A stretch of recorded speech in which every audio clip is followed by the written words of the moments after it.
session today. Let me just switch on my camera. Thank you for attending this session today. We will be discussing a number of issues that relate to the design of the urban environment against the backdrop of the COVID-19 pandemic and recovery.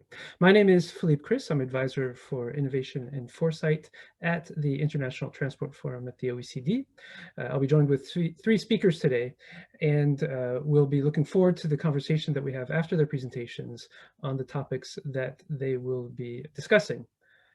Now, today, the topic itself is transport innovation and COVID-19 recovery, designing the urban environment.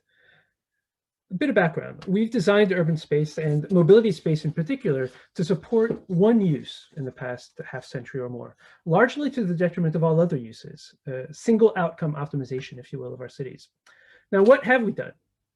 We've conflated urban street space with mobility space only and devoted it to the movement and storage of cars, vans, and trucks. And this was understandable because these are extremely important elements of the urban economy and of course, the functioning of urban cities. The system worked for better or for worse, even though there are tensions that were apparent in the allocation of that space already before the pandemic, especially in dense urban areas at the heart of our cities or in the heart of our towns, where space is limited and therefore valuable. And then the pandemic hit with a triple strike. The first was to transport activity, which dropped considerably during and after the lockdown as workplaces had to pivot to remote work, if they could, to adjust for the sanitary constraints that we were faced with. The second strike was to the relocation of travel activities to areas near people's homes, and thus an increase in travel activity in zones that were not designed either for that scale or for that scope of travel in daily trip making. And the third was a precipitous and lingering drop in public transport usage due to perceived and real sanitary risks, and a concomitant increase in the share of driving, cycling, scootering, and walking in our cities. And here's the thing. We realized that our cities that were spaced for the car were not in fact spaced for active mobility, nor were they in fact spaced for the pandemic, and that we didn't have sufficient room to cater for the kind of growth in travel that we witnessed, especially of walking and cycling in dense areas, and certainly in compliance with the sanitary requirements that we had to put into place. Our optimized cities proved to be more brittle than we expected and less resilient than we had hoped. But humanity, if anything, is resourceful and adaptable. And so, as in every other pandemic in history, we quickly started adapting the city to the contagion. We started rapidly evaluating where space was needed, for what purposes, and for whom. And this is an important point, with a speed that we had consistently believed was impossible, started to reallocate space to cater not only to the sanitary requirements and changing travel behavior, but as well to the need to allocate street space to non-mobility uses for shops and restaurants who could no longer serve their clientele indoors. And so commenced the great respace race of 2020 around the world.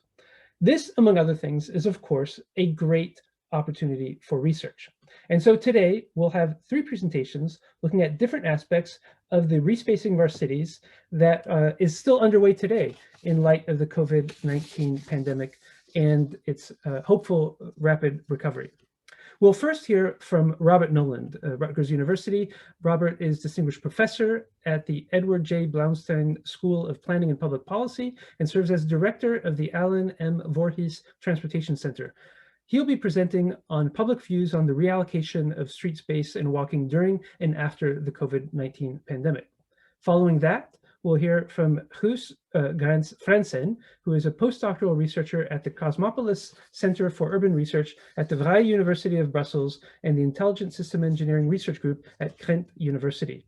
In addition, he is the founder of the urban think tank Straat, focusing on urban mobility, public space, and co-creation. And finally, we'll round out our presentations with a discussion from Christina Georgouli of the University College London's MaaSLab, which looks at all things related to emerging mobility as a service ecosystems. Now, Christina's work focuses on sustainable transport, travel behavior, urban form, and development of indicator frameworks.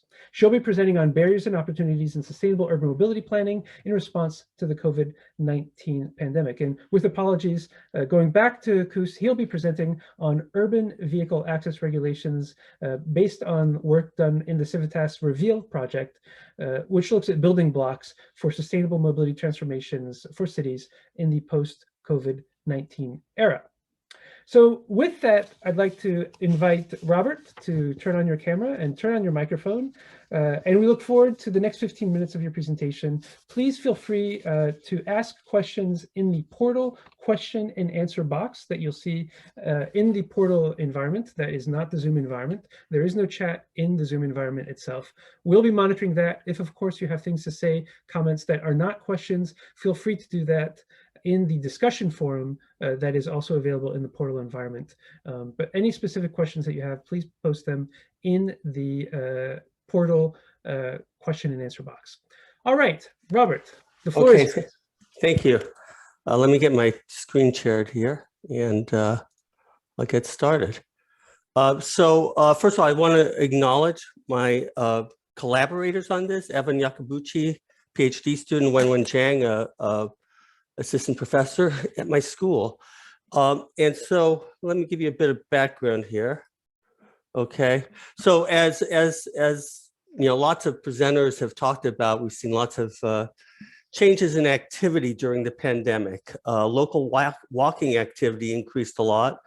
And then cities started responding by closing off street space to accommodate walking, cycling, and in particular, outdoor dining. And so some of the research questions that I'll try to answer here is, have people increased their active travel as a result of COVID? Street changes that have been made. Do people like this stuff? Do they approve or disapprove of the street changes and the closures of streets?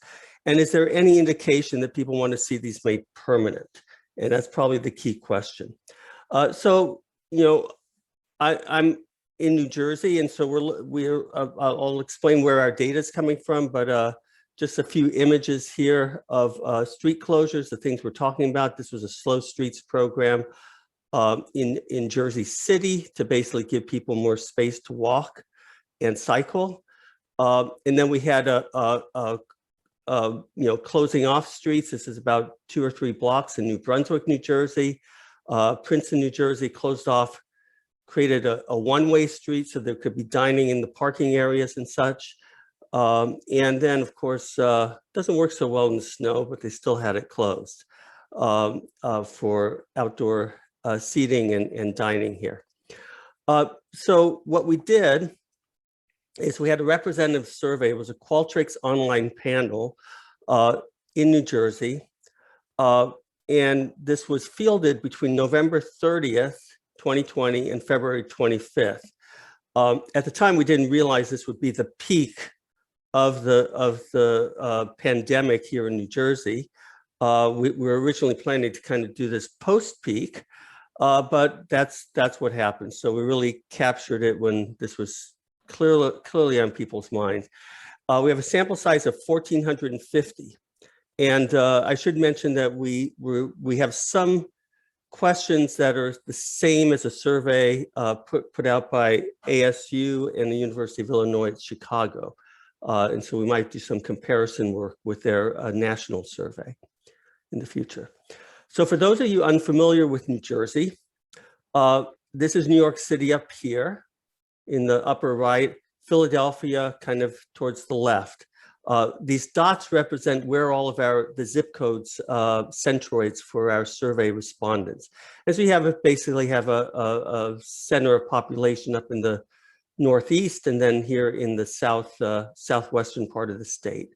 And so we had a fairly representative geographically and somewhat representative also based on our demographic split. So the survey itself covers a broad range of issues that we're going to continue to look at as we dive into the data. The two that I'm looking at here are really going to be the street closures and outdoor dining and the active transportation and perceptions of that. We have, of course, other things in the data on working and studying, shopping and dining, daily transport use, various attitudinal questions, and then of course some demographics, and we have some geography in the data. Okay, so some of our early results here. So this is based on questions that we asked in the survey. One here, has your area made arrangements for outdoor dining? Some 85% said yes. And then of those, dining was set up on sidewalks, parking spots converted, and some streets closed to traffic. So the key conversions made here were really to set things up for dining in the street or in parking spots. We asked people, has this made your area more interesting and lively? And so we had our questions went from strongly agree to strongly disagree. We basically summed up the agrees and the disagrees.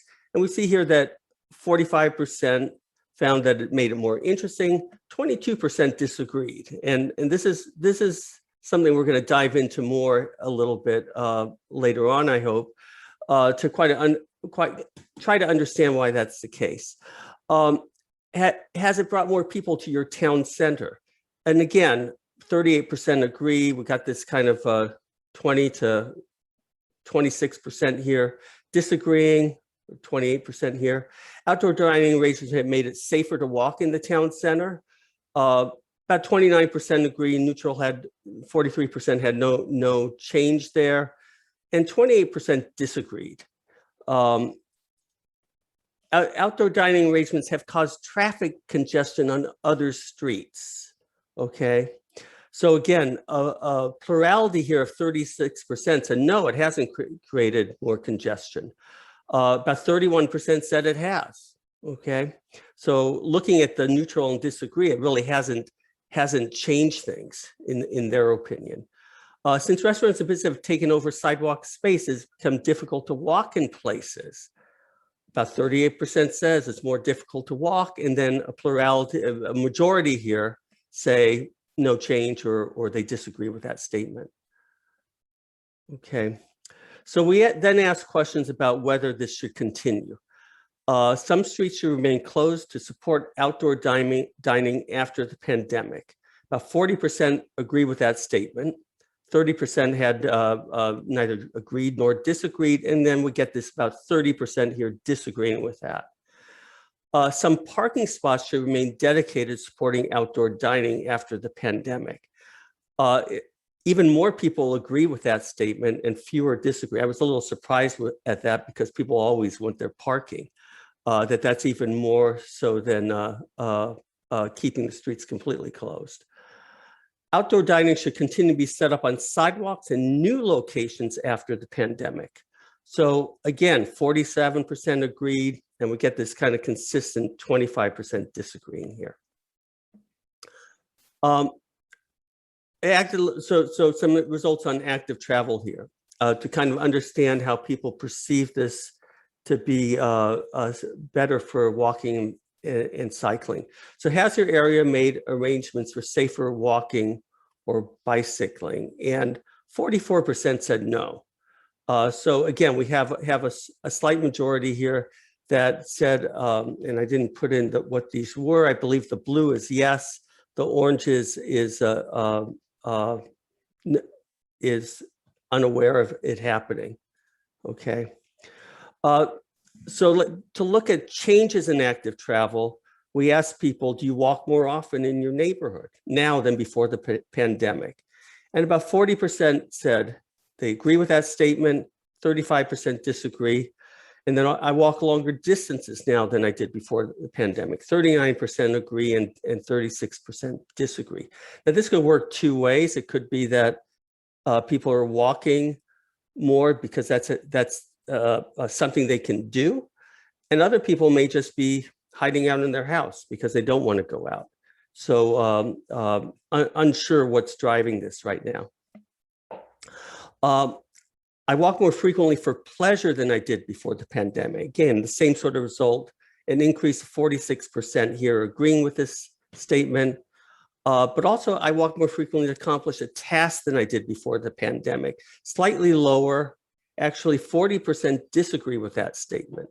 So again, it may be, I can think of examples where maybe you walk to the grocery store beforehand, but now you drive there because you're gonna purchase a lot more stuff to minimize your trips to the store. So unclear why this went up, but that could be one example of that. I'm more familiar with my neighborhood now than before the pandemic. About 39% agree with that, probably from walking more. 32% disagree. I certainly found lots of corners of my neighborhood that I'd never seen before because I walked a little bit further afield than I normally would. I am more comfortable walking a mile in my neighborhood now than before the pandemic. Most people, and this would be 1.6 kilometers for those of you on the metric system, most people have no clue that a mile is only a 20-minute walk. They think it's an enormous distance. So just asking this was interesting that 35% now agree with that statement. They kind of understand what a mile is. 32% disagree with it. Since the pandemic started, I've started to walk to shops or services that I previously only drove to. About 30% agreed with that statement and 46% disagreed. Okay, so that's suggesting not too much increase in utilitarian walking in that case. So we took some of this, these questions and wanted to correlate it, did some cross tabulations with whether or not accommodations had been made for walking and cycling. And so we see here, the blue is for accommodations being made for safer walking and cycling. The red is no accommodations made. And so we see that those that walk more for pleasure, we have a larger increase here when there were those accommodations made than in this case here. We have 19% who disagreed with that statement. Okay, some streets should remain closed for outdoor dining. Again, if accommodations were made, people tend to agree with that more. If accommodations were not made, they disagree with that here, or it's neutral. Okay. So one question, we asked a lot of questions in the survey about what you did before the pandemic and what you think you'll do after the pandemic. And you hear a lot of people saying, oh, we're going to increase active travel and it's going to be a new world and everything. Unfortunately, at least from our survey results, and this is just based on what people say at the moment, doesn't look like that's the case. So if we look at walking before and after COVID, blue is before, and this is basically a frequency of walking. So 5 or more days a week, a few days a week, a few days a month. We really don't see much change in these, okay? And in fact, we actually see a slight decrease here, and I'm not going to say that's statistically significant here, in 5 or more days a week. And we see the same thing for cycling. This scale is a little larger. A lot of people never cycle, but we're not really seeing much of an increase in cycling, despite the bicycle shortage we had and the rush to purchase bicycles. Probably a lot of those will end up in garages after the fact. Now, what we haven't looked at yet is how this correlates with these street closures. And perhaps policy aimed at street closures will shift, especially the walking, more in the future. So some of our key conclusions is people say they walk more during the survey period than they did before the pandemic started, okay? But we don't see this persisting after the pandemic, okay? There's a large association between street changes to support active travel and self-reported walking. So the street changes seem at least to indicate that may be increasing walking, at least during the pandemic. There's a sizable association between street changes to support active travel and public support for continued street closures. And in general, people seem supportive of these street closures. So you think that there would be some sort of incentive to keep them closed post-pandemic. let me go back to that for a second. So one of the issues, at least here in New Jersey, is all of these street closures had to be approved by our New Jersey Department of Transportation. And there is a process for approving temporary closures. If I go back to that example in Princeton, the city originally wanted to shut off the entire block. The state said, no, you can't do that, but you can do that half closure. The one in New Brunswick is only closed from Thursday through Sunday. Again, because the state probably did not want it closed the entire time. Again, turning to the Princeton case, the town council voted to make this permanent. Now, what that initiates is a study by the state to see how it's going to affect traffic congestion. And there's no, it's unclear as to whether they will approve it. And it's going to take a year for them to decide. So we're already encountering these roadblocks in the name of traffic flow. I hesitate to call that mobility. I call it traffic flow to maintain, to overturn these things. So if there's even the slightest hint of an increase in congestion, they're not going to approve it, basically. At least that's my guess. I see Philippe is there, so time must be running short, and I'm almost done.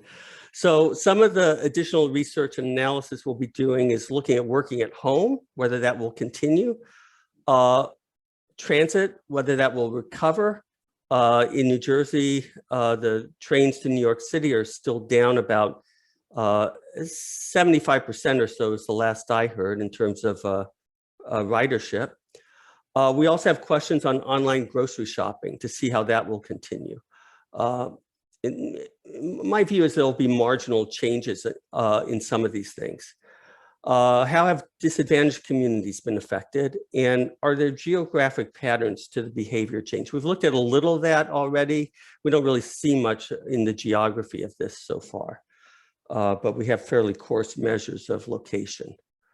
So I think that is it. Thank you. I guess it's time for questions. Excellent. Thank you, Robert. I remind all the participants that you can ask your questions in the live Q&A box. I've got a question for Robert right now, and it's interesting because from the survey that you've done in New Jersey, of course, there are similar questions being asked around the world, and I see some major differences in at least what some of the survey in other contexts is indicating and what you've indicated. The main one being that, well, there's two things. The uptick in car driving, of course, but also cycling and walking seems stronger, at least in the European cases where I've seen similar surveys trying to address that. Those surveys were typically in very dense areas and very dense city centers. So there's a geography aspect there. It's easier to get around, and you certainly have more access to opportunities in a very dense setting. So I wonder, in your case, Robert, did you differentiate among different geographies and try to look into what types of activities you saw post-COVID or after the lockdown, rather, in denser context versus less dense context? Yeah, that's a good question. We've so our locational variables is we have the zip code, that's the postcode of the respondents, and then we also asked them for a nearby street intersection in our survey, of which only about half of our respondents gave us an answer on that question. And we've done some preliminary analysis looking at some of the attitudes towards these attitudinal questions we had in there. We don't really see anything in that data yet. That we have not looked at the travel changes geographically. New Jersey, every local area is a little bit unique, I think. I mean, New Jersey is very unique in some ways. It's the most densely populated state in the country. And yet it also has many large rural areas. So you have some very, you have old cities that are dense. You have a lot of smaller towns that are quite dense, at least very with traditional town centers and such. And then you have these commuting patterns of into New York City and also Philadelphia. So I don't know whether car driving has increased. I mean, certainly it dropped off a lot during lockdown, which was a year ago. And, the basic thing is there's a lot more working from home going on right now still. I think before we go on to Koos, I'll just point out something that we might want to come back to in the group discussion later. And that is that what you've looked at is something that is probably more prevalent in the United States, which is street closures, traffic streets, or rather walking streets, pedestrianization of an entire street. And I think a lot of what we've seen in Europe, but elsewhere as well, has been a reallocation of part of the street for active mobility thoroughfares.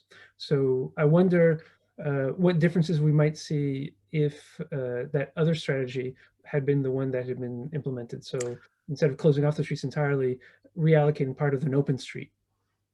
Yeah, we've been trying to get data on what's happened throughout the state. And there's one data set someone's put together, about 30 locations. First of all, not too many slow streets have been implemented. That's mainly, I think, in Jersey City, where it's just been closed off so you can, for local traffic only, so you can increase walking and cycling. Most of it has been providing outdoor dining on sidewalks and in parking spots for the vast majority. So some streets have been closed off. Some streets were already closed off. Jersey City already had a pedestrian mall. It's another town. Somerville already had a pedestrian area. So clearly, outdoor dining was able to move out into those areas. So we were hoping we could link that to our geography, but there's really not enough data there and enough certainty in what has happened without going to look at all these locations. Yet. That is the call for more research. All right, thank you, Art. We'll come back to you in the group discussion afterwards. I'm turning back to Koos Fransen, who will present on urban vehicle access regulations in the CIVITAS-ReVeAL project, and a rather comprehensive assessment of the different building blocks, if you will, for the kind of respacing initiatives that we see in Europe and their potential for increasing resilience in a post-COVID-19 recovery. Koos, the floor is yours. Yes, thank you, Philippe. Normally, you should be able to see my screen. Right? All fine, great. Thanks. Okay, perfect. So good afternoon, everyone. My name is Koos Fransen from Ghent University, and I will present to you today our results, well, part of our results of our ongoing CIVITAS-ReVeAL project, where I will specifically focus on how we define different building blocks that could help cities in transforming into a sustainable post-COVID-19 era. I would also like to take a minute just to acknowledge my colleagues, Dirk and Siddhartha from Ghent University, as well as Julie from WSP, who are also partner in this project. Now, a small introduction, but it won't be anything new for most of you listening. You all know that since the post-World War II era, we have a growing interest in the privatization of motorized transport, which has grown out from a luxury good to a commodity, specifically focusing on aspects such as, for example, the status symbol, freedom it gives, the speed it gives. And this has resulted in a strong maximization of personal mobility, as Philippe has introduced to this session as well. And I like this image. It shows, for example, how all roads actually do lead to Rome. It shows all the roads that in one way or another can actually bring you to Rome, which is in the center, bottom center of the picture. So actually also we've had this strong increase in personal mobility, but at the same time we see that this brings different externalities to not only cities, but also built environments in general. So very characteristic for the area where I live in Flanders is urban sprawl, but I think also for certain areas in the US. But then also impacts on active travel and, for example, safety, impacts on congestion, but also health impacts such as air pollution, which of course is nothing new for all of you here. What we see is that many cities actually start to react to these externalities. But Philippe, as you also said, there was this impact of this worldwide global pandemic, which has disrupted our mobility patterns, or at least temporarily or momentarily disrupted our mobility patterns. On the left is a figure for the congestion hours per day for two regions, well, the most congested regions in Belgium, which are Brussels and Antwerp. And you can see it has a sheer drop in 2020, so when the pandemic restrictions were highest. And we still see that by now it's still 20 to 25% less, but in Belgium we're still in quite a strict restriction period. So we probably expect this to change again or increase again after the pandemic. At the same time, we also see that a lot of people or citizens start to reclaim public space, which is something that was already ongoing but was exacerbated during the COVID-19 pandemic. And the picture on the right, for example, shows how cities respond to these claims. And this is just a few streets from where I'm sitting now, and the area where I live in Ghent, where, for example, they used pop-up cycling streets to, as you said, Philippe, focus more on these claims for active transport and claims for space. So space for cars were well, distributed in another way. Now, what we do in CIVITAS-ReVeAL is we actually want to see how cities worldwide are focusing on sustainable mobility transitions that counter these externalities, as I showed in the beginning of the presentation. The goal of the project is to actually support urban change management for different cities, which we call pilot cities. You can see them at the bottom left: Helmond, Jerusalem, London, Padua, Vitoria-Gasteiz, and Bielefeld. And we want to actually explore and develop a standard range of urban mobility transitions that other cities could use across Europe, but also worldwide. These strategies, they can be very broad and very elaborate. And in the beginning of the project, we focused on 8 different what we call best practices that actually have a wide range of urban vehicle transport, urban vehicle access regulation strategies. And the strategies that we focused on are the Superblock in Barcelona, which actually is a freeing up of public space for managing traffic and promoting active modes. The second one is the circulation plan in Ghent, which focuses on limiting through traffic for, again, active modes and more public space or qualitative public space.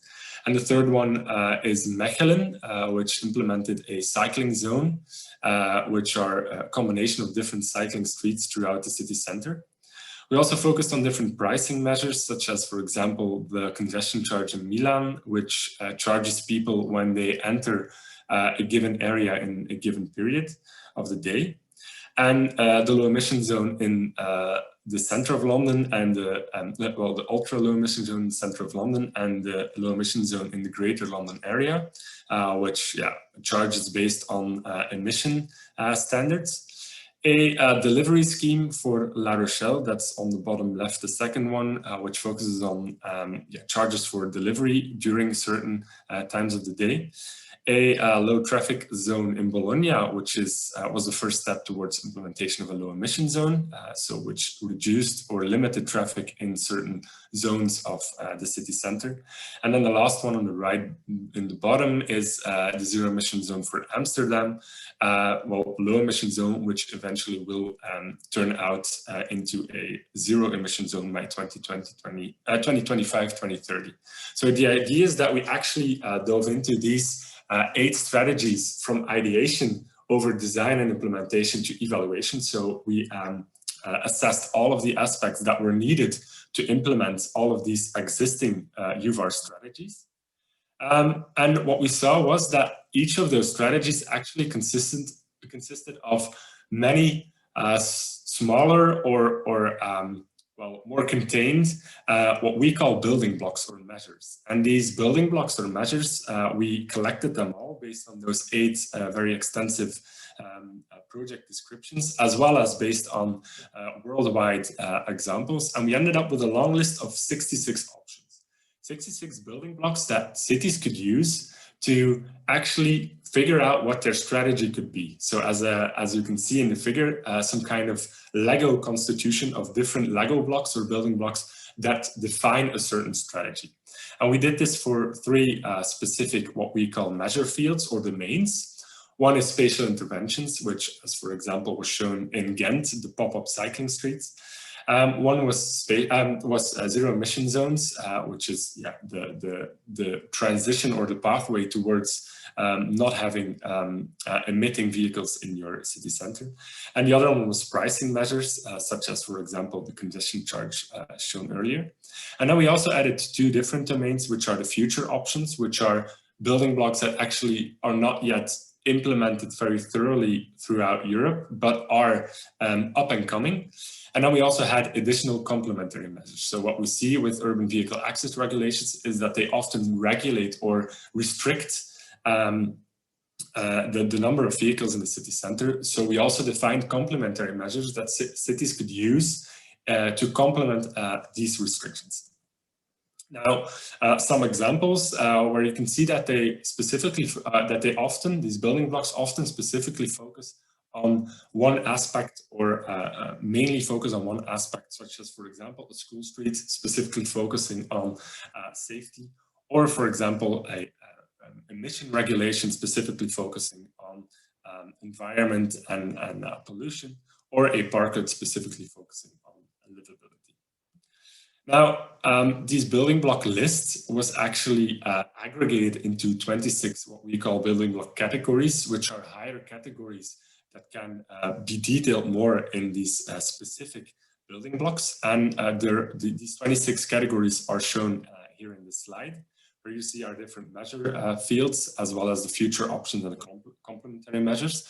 So, for example, when we focus on the spatial interventions, we can see that we have school streets, which can be implemented, but also, for example, traffic filters, pedestrian streets, or even WONEF. So this is like a shared street design. But as I said, all of these categories have specific detailed building blocks. So, for example, a school street can be a school street which is completely closed off for cars, a car-free school area. But it can also be a school street where, for example, the road cannot be closed off and speed is regulated during certain times of the day.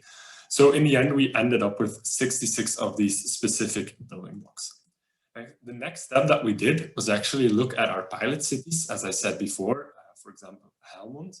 And we examined if these building blocks were already existing, or were planned or considered in the UVAR or the restriction that they wanted to implement.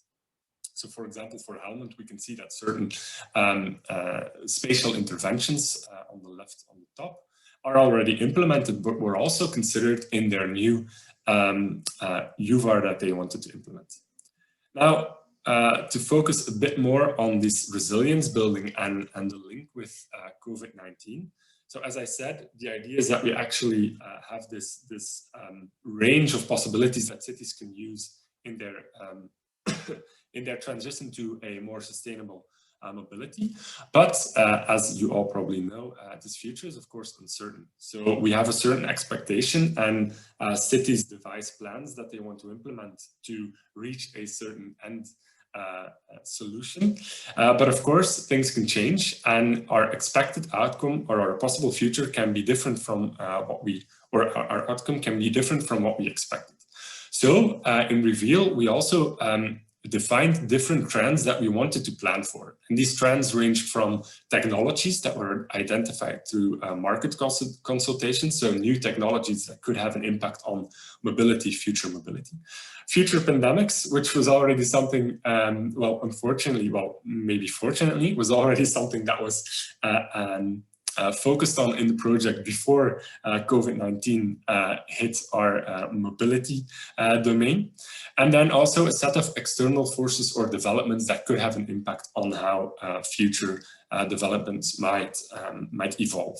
So the idea was to evaluate all of those building blocks that we had for different possible futures. And I just list them here, but as I said, the important one for today is the future pandemic, but we also incorporated other trends or futures, such as, for example, autonomous vehicles, or the work anywhere culture, or an increase or decrease in travel demand.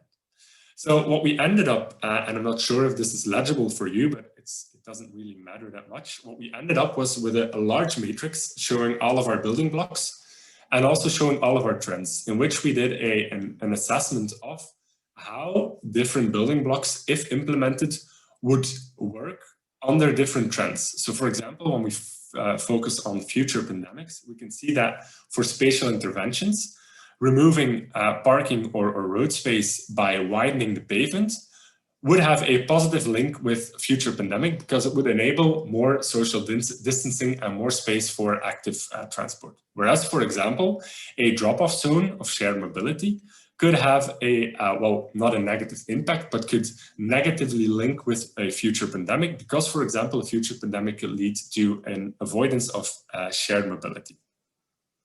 So this is basically what we did for all the building blocks. In our next steps, we want to use these building blocks. I have 2 minutes left. That's perfect for the conclusion. In the next step of the project, we want to focus on how these building blocks can be implemented for our pilot cities in developing their UVAR strategies.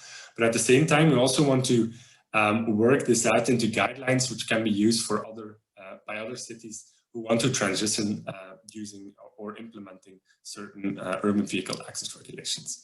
Some takeaways that I want to give today are that, of course, we see that UVAR, apart from the COVID-19 situation, are increasingly gaining attention. Cities are commenting these externalities that are related to a car-dominant system. At the same time, we see that strategies that are already in place are a combination of building blocks, which, if we can take apart, we can put together in different constitutions for different contexts and different cities. All of these strategies are guided by goals and visions for the cities, but also by a very complex network of actors, impacts, contexts that all have an impact. So that's basically what we did in this first stage of the project with the 8 case study cities. We also see that there are increased opportunities or challenges due to COVID-19. I love the example of Milan, where they have transformed 35 kilometers of city streets into walking and cycling focused public space.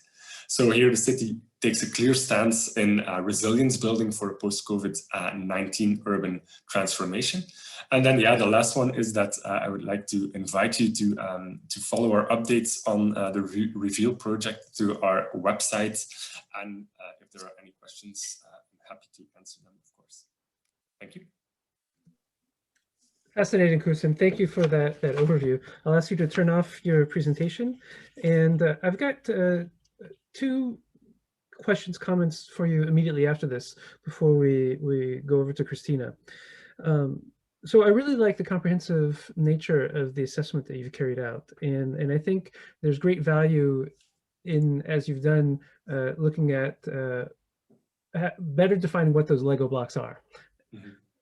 What I'm missing, and maybe this is something that is in the project, but just not presented here, is how to assemble those building blocks in the most effective way to create resilience. So the assessment is, of course, of each building block, as you said, but I wonder if you have already engaged or are planning to engage in an assessment of which building blocks work best together to address specific trends that you've outlined, or potential threats or future developments that you've identified.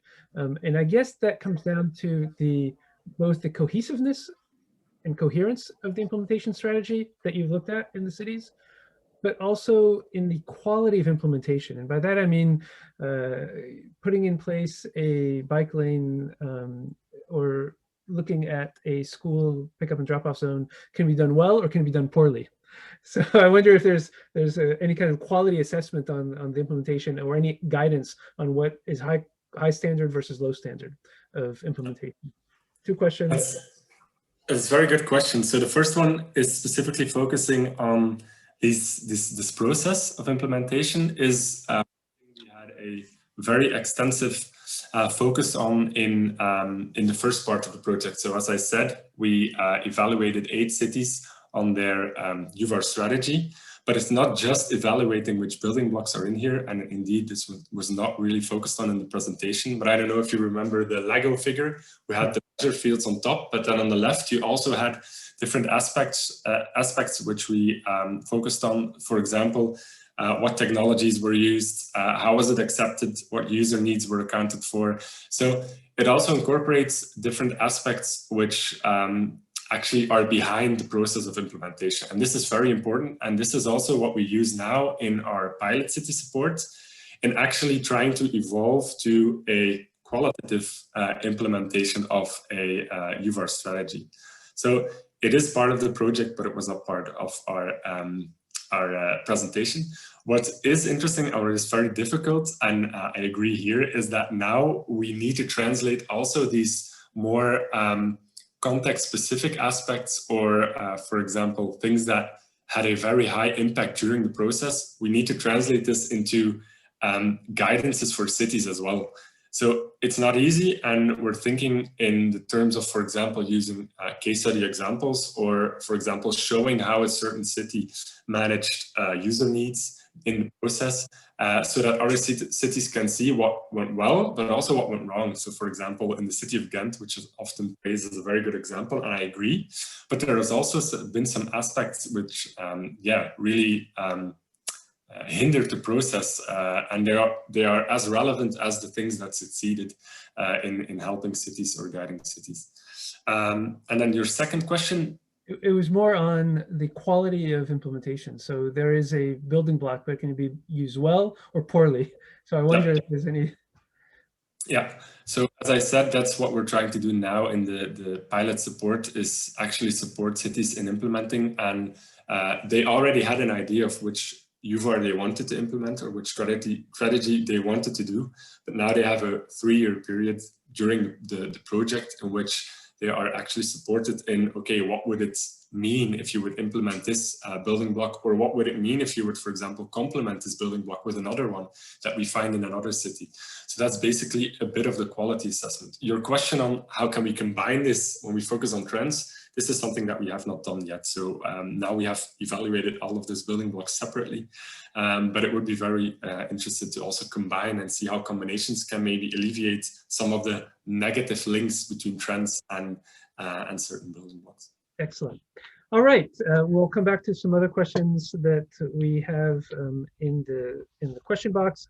But for now, I'd like to turn to Christina Georgouli of the UCL, University College London. She'll be presenting on barriers and opportunities in sustainable urban mobility planning in response to the COVID-19 pandemic. Christina, the screen is yours.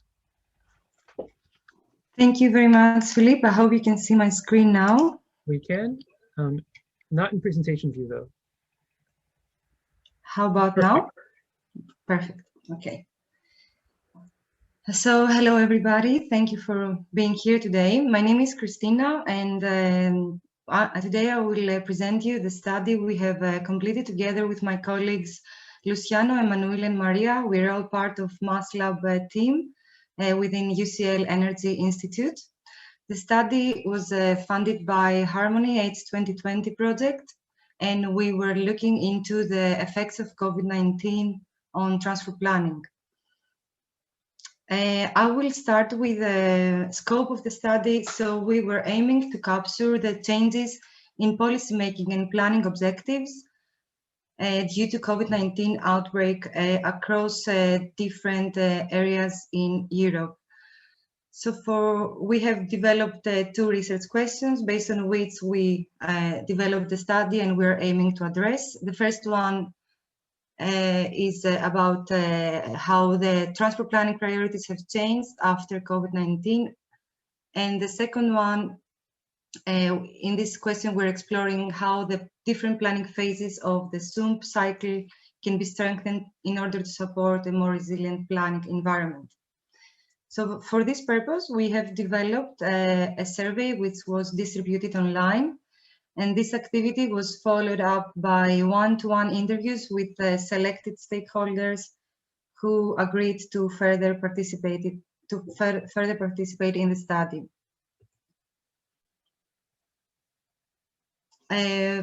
For the online survey, we used a questionnaire which is mainly structured in 5 sections. The first one was asking stakeholders to state a few details on their organization, department, and a few socio-demographic characteristics. The main part of the questionnaire is section 2 and 3. In section 2, we were asking stakeholders to select up to 5 planning objectives which are relevant to them for the period before COVID-19, and we did the same question for the period after COVID-19. We were also exploring the reasons behind any changes in planning objectives and a few questions on the planning environment of the organizations.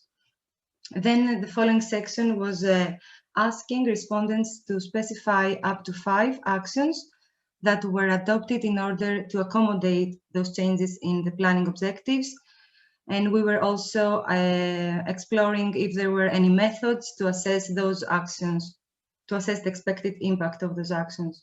The following section was focusing on the personal views of the participants regarding the potential future impacts of COVID-19.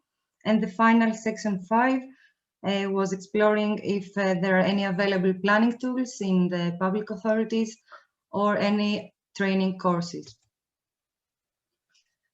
The study was, the data collection phase was completed in November and December 2020. We received several responses, but we only focused on those coming from public authorities that were valid and complete. You can see the location of those public authorities on the map here. They're all within Europe, and a star indicates that the specific public authority has been further interviewed. The interviews lasted around 1 hour, and we were focusing on sections 2 and 3 of the online survey, exploring how the different authorities responded to the pandemic. The first graph here shows the list of the available planning objectives, and they are ranked by order of absolute difference, meaning that those that presented the most significant difference between the 2 periods before and after COVID-19 are in the top. So for the period before COVID-19, we see that the most popular objective selected by authorities was to improve public transport system, and the second one is the reduction of private car usage and single occupancy vehicles. We notice a significant change for the period after COVID-19. The first one remains the improvements in public transport system. However, this time the second one is shared mobility, micromobility, and mobility as a service objective. We also observed that there was a significant drop for some objectives between the 2 periods before and after COVID-19 outbreak. And those are the ones at the top regarding improvements in the transport network infrastructure, but also the objective related to transport and urban planning integration. The last one, together with more advanced, let's say, mobility solutions, such as urban air mobility and autonomous transport systems, those 3 objectives were not selected at all for the period after COVID-19.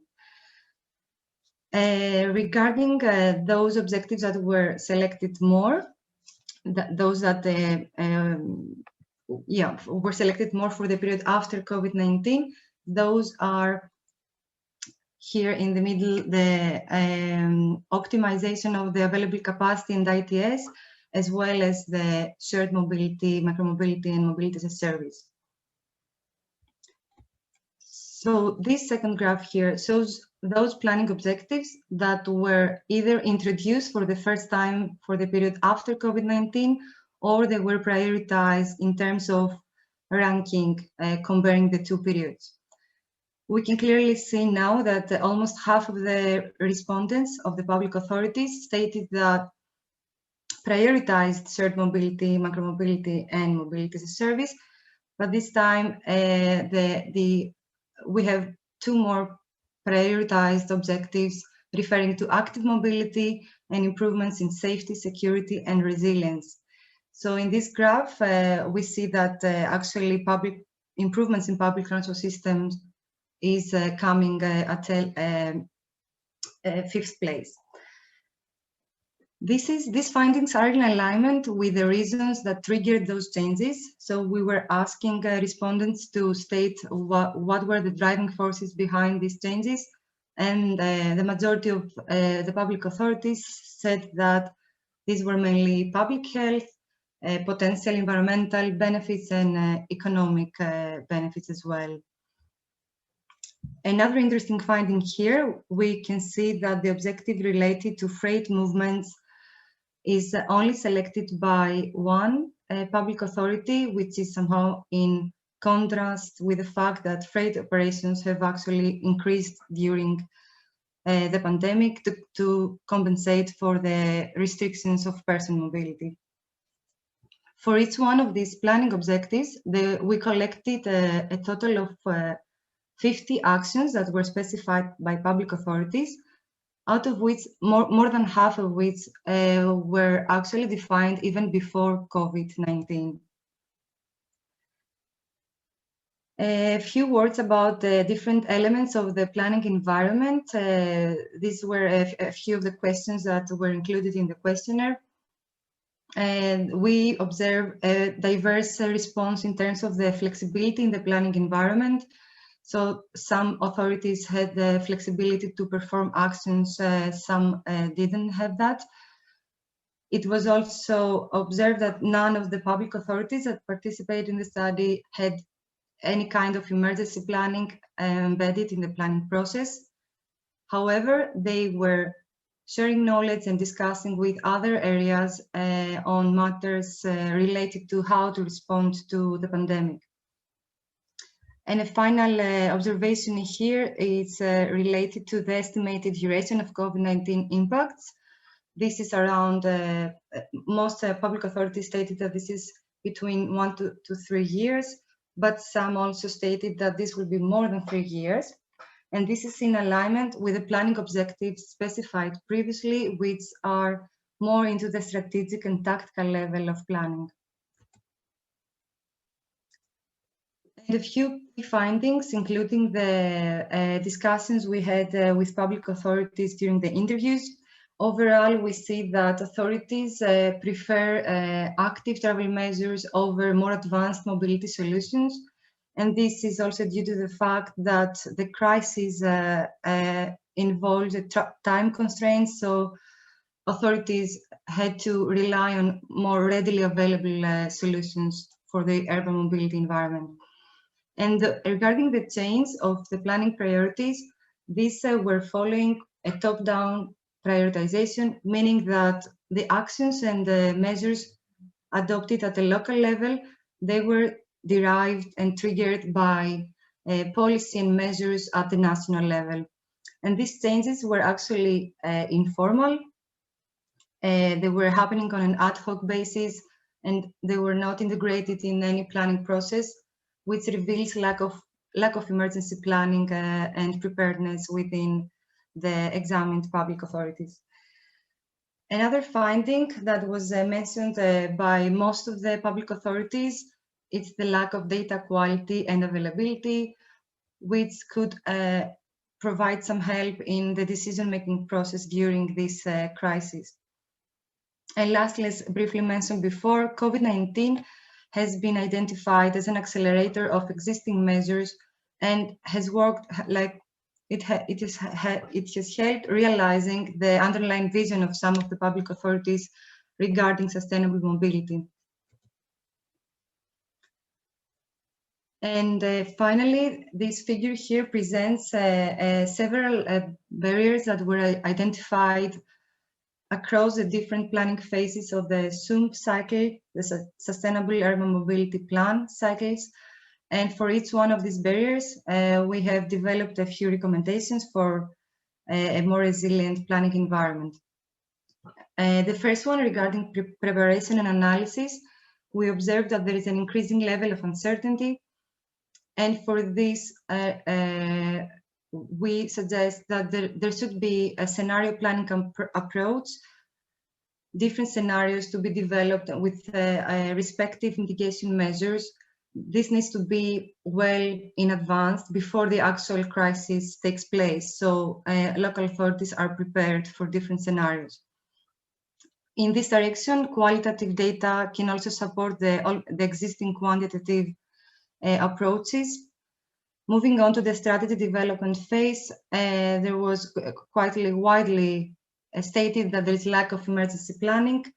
This can be enhanced in existing strategies, so crisis management techniques or emergency planning approaches should be already in place within the strategy of cities to have goals and for a more resilient planning system in the future. Regarding the next one, the measured planning phase, there was observed lack of experience and communication that was stated by most of the interviewees. And for this, it's recommended to strengthen the communication channels between the different levels of the policy making, but also bring forward the know-how and expertise by to enhance the decision-making process and provide evidence-based decisions. And the last phase of the planning process, implementation and monitoring phase, here as mentioned before, there is lack of availability of data as well as integrated databases, which is something, it's like a long wish now in the urban and transport ecosystem. So there is a need to systematically monitor data in order to have available data when you need them. And of course, this would require the collaboration of different stakeholders. And again, as during a crisis, so since there are time constraints, availability of data is quite vital and crucial in order to take informed decisions. That's all from my side. Thank you for your attention. And please let me know if you have any questions. Thank you, Christina. 2 minutes to go. That's perfect timing. There's a little more time to have the discussion afterwards. I'm curious, Christina, in your presentation, you noted, and perhaps I misunderstood this, but that there was this top-down priority, or at least this effective top-down impact on the planning discourse, so that you had strategies that were being expressed at the higher level that then informed decisions made at the local level. It seems though in some areas, especially when it comes to reallocation of space, that it was the opposite that happened. So you had actions being deployed at the local level, which then very quickly bubbled up and if anything, brought a need to have a coordinated national strategy. So spending for emergency pop-up facilities, for example, in the UK and France and a few other countries. So I wonder if you could talk a little bit about the difference in which strategies seem to come more from the top, in planning strategies, which seem to come more from the top level down to the local level, and which, if any, that you came across in your survey tended to come more from the local level and then go up to the national level. Yeah, that's a good observation. Actually, we observed, especially in UK, there was a fund for promoting e-scooters, so micromobility services, and this was discussed over a long time of period.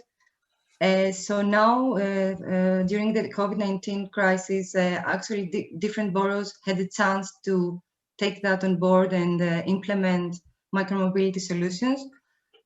That was coming from, let's say, the national initiative down to the local level. Regarding the other way around, I could say that more for public transport operators, that they could act more on their own independently, and that was the case. Yeah, for some of our cities, they could implement human safety measures easier and quicker yeah, that's two examples I can think of now. At the national level. We have some questions. Some are more oriented to one or the other of the panelists. I'll ask all of the panelists to turn on your cameras and feel free to come in on the different questions that are asked. The first one is more for Robert, and it seems that the kind of analysis that you presented related more to lifestyle and leisure activities, or certainly eating is not only leisure, than for mobility purposes. So can you talk a little bit about what you saw in terms of these type of commerce-related impacts of closing down streets, commerce and leisure access to restaurants impacts versus mobility impacts themselves? And in particular, one thing that I didn't hear you touch on was an analysis of how people actually got to these places, these closed off streets, if they were going to dine or shop there. Yeah, that last one's a good question. We don't have that data. I would suspect that in most cases, unless they could walk there, which is possible in some areas, but there would be driving to those locations, but that would be the same as, you know, before COVID. The lifestyle question, I mean, yes, you're right. We're really looking at most of these are not mobility issues. They're really, you know, planning issues for cities. The mobility impact is you know, does shutting down the streets or taking away parking spaces, does that affect mobility?